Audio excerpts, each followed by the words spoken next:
You've likely seen it happen. A professional with a brilliant mind and elite technical skills gets promoted into a leadership role and then struggles to manage the basic human dynamics of the team. Research from Harvard Business School suggests that the missing element is rarely raw intellect. Instead, they found that up to 90% of what sets top performers apart from their peers is rooted in emotional intelligence. Methodical, this data illustrates the cost when that intelligence is absent. Toxic communication and impulsive decision-making create a cycle of dysfunction that ultimately leads to high turnover, with managers who lack EQ serving as a primary driver of employee attrition. Today, we are moving past theory.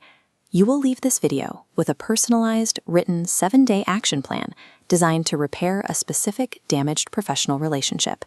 Let's build your routine. Below your reflection notes, write a numbered list from 1 to 7. Grab a physical pen and a notepad, or open a blank digital document right now. Look at the posture of the professional in this image. I want you to recall a recent, specific interaction with a colleague that left you feeling like this: frustrated, unheard, or defeated. Write that person's initials at the top of your page. Effectively applying EQ requires moving away from abstract leadership concepts and testing them against a real, messy human interaction. This framework is your primary diagnostic tool. We're going to use it to audit the conflict you just identified. First, look at step 1. Write down the precise emotion you felt during that interaction. Push past vague terms like stressed. Were you feeling embarrassed, resentful, disappointed? Move to step 2 and step into your colleague's perspective. Write down your best guess at the hidden pressures or fears that might have been driving that behavior. Finally, step 3. Write down exactly how you would handle that exact same interaction differently if you were operating with maximum self-awareness. Forcing yourself to name your emotions and hunt for a colleague's hidden motivations disrupts the brain's immediate defensive reflex. This shift in perspective turns a moment of interpersonal friction into a problem that can actually be solved. To execute the solution you just wrote down, we use Daniel Goleman's 5-part framework. These components act as the specific tools you will use to rebuild the relationship. Your internal foundation starts with self-awareness, recognizing your triggers as they happen, and self-regulation, which is the discipline to manage your impulses before you react.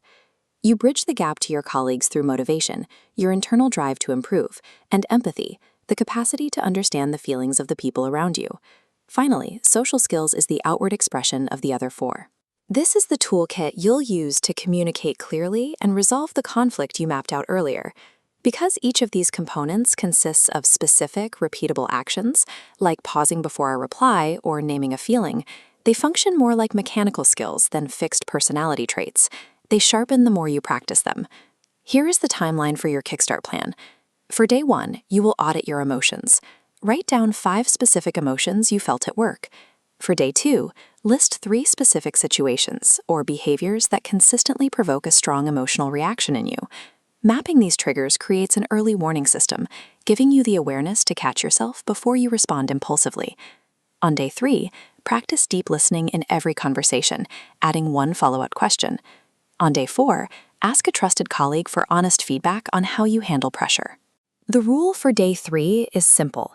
You cannot spend time preparing your response while the other person is still speaking. For day 5, implement the mandatory 6-second pause. Before you reply to any emotionally charged message or comment, stop and breathe for 6 seconds. This 6-second window allows the physiological surge of the amygdala response to pass, ensuring you act from a place of composure rather than impulse. On day 6, spend 5 minutes empathizing with the specific colleague you identified in our first exercise. On day 7, review your notes and set 1 core EQ intention for the month ahead. The day 6 exercise is crucial for dismantling assumptions.